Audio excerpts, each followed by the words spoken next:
안녕하십니까. 꿈꾸는 시니어TV입니다. 나도 모르게 내 통장에 입금된 이 돈 절대 찾으시면 안됩니다. 자칫하면 사기죄로 처벌을 받을 수도 있습니다. 최근 들어서 내 은행 계좌에 갑자기 모르는 돈이 들어온 경우가 있다고 하는데요. 이런 경우 도대체 누가 송금을 했는지, 내 마음대로 그냥 찾아서 써도 되는 돈인지 이렇게 무척이나 궁금하기만 하고 괜히 겁이 나기도 하고 걱정이 되기도 합니다. 그런데 그 순간 갑자기 전화 벨소리가 울립니다.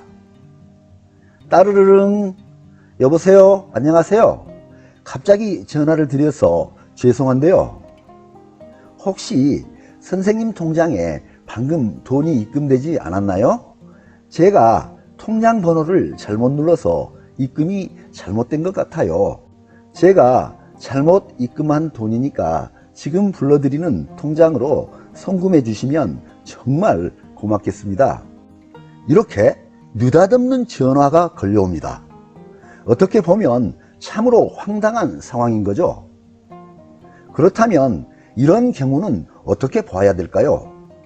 대부분 보이스피싱의 신종 사기 수법이라고 합니다. 근래에 들어서는 새롭게 통장 개설을 하는 것이 매우 어려워졌기 때문에 보이스피싱범들이 대포 통장을 만드는 것이 어려워져서 새롭게 시도하는 사기 수법이라고 합니다.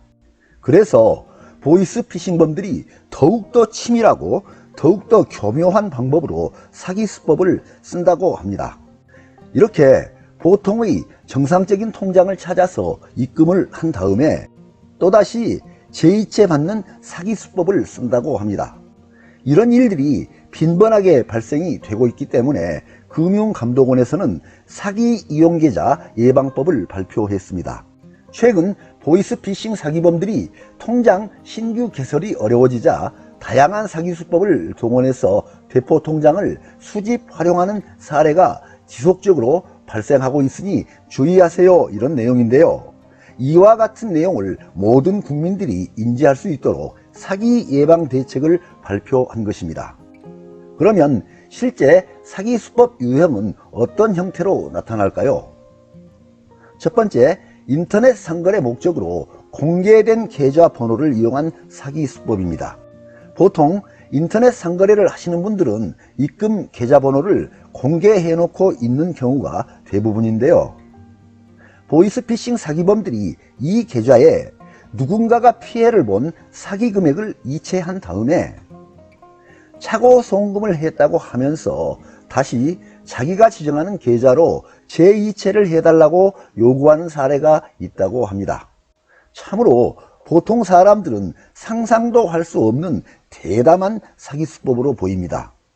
이런 경우 인터넷 상거래 직원 입장에서는 고객의 차고 송금이라고 하니까 당연히 상대방이 알려주는 계좌번호로 다시 돌려줘야 된다고 생각할 수밖에 없는 경우가 많은데요.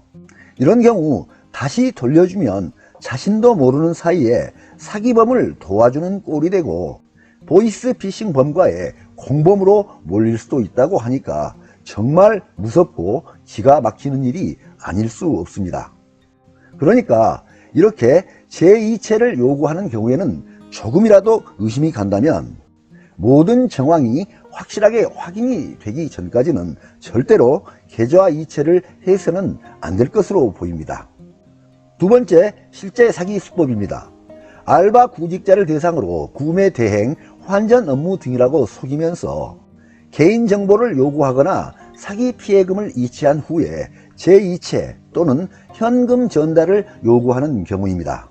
구매 대행, 환전 업무를 위해서는 개인정보가 필요하니까 개인정보를 미리 달라고 하는 경우입니다. 이런 경우에도 정말 주의를 하셔야 합니다. 일반 직장에 정식 채용되는 직원도 아니고 단순한 알바 업무에 개인정보를 요구하는 경우에는 믿을만한 알바 업무이거나 정확히 확인이 된 알바 업무가 아니라면 정말 주의하셔야 합니다. 그리고 보이스피싱으로 인한 사기 피해 금액을 내 통장에 이체하게 한 다음에 그 금액을 다른 통장에 재이체해달라고 하거나 현금으로 찾아서 전달해달라고 하거나 이런 경우가 있는데요. 이렇게 하는 사기 수법도 있다고 합니다. 이런 경우에도 매우 조심을 하셔야 합니다. 만약 사기범이 요구하는 대로 하게 되는 경우에는 본인도 모르는 사이에 공범이 될 수도 있기 때문입니다. 세 번째 실제 사기 수법 사례입니다. 문자, SNS 등을 통해서 단기 고수익을 낼 수 있다는 명목으로 통장 대여를 요구하는 경우가 있습니다. 이런 경우 내 통장을 잠깐만 빌려주면 큰돈 몇백만 원을 단숨에 준다고 유혹을 하니까 잠깐 빌려주는 것인데 무슨 일 있겠어? 라고 쉽게 생각하시면서 빌려줄 수도 있는데요. 그런 경우에도 자칫하면 큰일이 날 수도 있습니다. 이 또한 범죄 행위의 공범이 될 수 있기 때문입니다. 네 번째 실제 사기 수법 사례입니다. 금융회사를 가장해서 대출이 필요한 분들에게 입금, 출금 거래 실적을 늘려야 한다고 요구하면서 통장에 입금하고 출금하기를 계속 반복하면서 사기 수법에 이용하는 경우입니다. 당장에 대출이 급하신 분들은 이렇게 해야 대출이 가능하다는 말을 듣고서 자기 통장을 사기 수법에 이용되도록 하는 경우인데요. 이런 경우에도 사기범과 공범이 될 수도 있습니다. 다음은 사기 예방을 위한 소비자 행동 요령입니다. 알아보겠습니다. 첫 번째, 모르는 돈을 이체받은 경우의 행동 요령 사례입니다. 모르는 돈이 이체된 후에 출처가 불분명한 전화번호를 통해서 재이체 또는 현금 인출 후 전달을 요구할 경우에는 즉시 거절하고 바로 해당 송금은행에 차고 송금 사실을 전달하셔야 합니다. 두 번째, 채용 과정에서 통장을 요구하는 경우의 행동 요령 사례입니다. 정식 채용 이전 단계에서 신분증 사본 또는 통장 계좌번호 등을 요구할 시에는 무조건 거절하셔야 합니다. 세 번째, 통장 모집 문자 수령하는 경우의 행동 요령 사례입니다. 통장 대여나 양도나 본인 계좌를 통한 자금의 이체, 현금 인출은 불법이니까 무조건 거절하셔야 합니다. 통장 모집 문자 사례를 보겠습니다. 웹발신 발송된 문자는 수신이 불가능합니다. 안녕하세요. 당사에서는 비밀리에 통장을 대여받고 있습니다. 비밀리에 통장을 대여받고 있답니다. 참 이상하네요. 신용불량자, 지역이 상관없이 누구나 단기 투잡으로 접수가 가능합니다. 한 차례 진행 완료 시에 300만원 선 지급합니다. 아이고, 거액 300만원을 선 지급한다고 합니다. 그리고 밑에 신청 접수 상담 전화번호가 기재되어 있습니다. 정말 조심하셔야 되는 내용입니다. 다음은 대포통장 명의인 등록 시에 불이익은 어떻게 되는지 살펴보겠습니다. 대포통장 명의인 등록 시 불이익사항입니다. 첫 번째, 해당 계좌의 지급 정지 및 전자금융거래, 인터넷거래나 모바일 뱅킹이 제한됩니다. 그리고 대포통장 명의인은 등록일로부터 1년 이상 신규 통장 개설이 제한됩니다. 두 번째, 대포통장 양수 양도 대여 시에는 최대 징역 5년, 벌금 3천만 원의 부과 대상이 됩니다. 엄청나게 센 형벌입니다.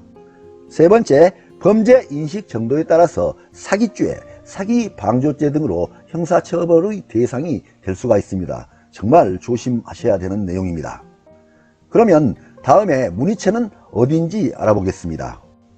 내 개인정보가 유출된 것은 아닐까?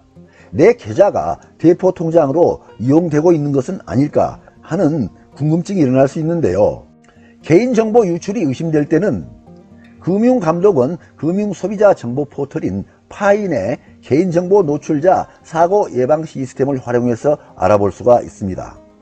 그리고 금융감독원 콜센터 전화번호 1332번에 전화해서 알아보실 수도 있습니다. 오늘은 모르는 돈이 내 통장에 들어왔을 때 사기 이용 계좌 예방법에 대해서 알아보았습니다. 아무쪼록 이런 내용들을 잘 인지하셔서 보이스피싱 사기 당하는 일 없으시길 바라겠습니다. 네, 오늘 동영상 주제는 보이스피싱 사기 이용 계좌 예방법에 관한 내용이었습니다. 많은 도움이 되시길 바랍니다. 끝까지 경청해 주셔서 감사합니다.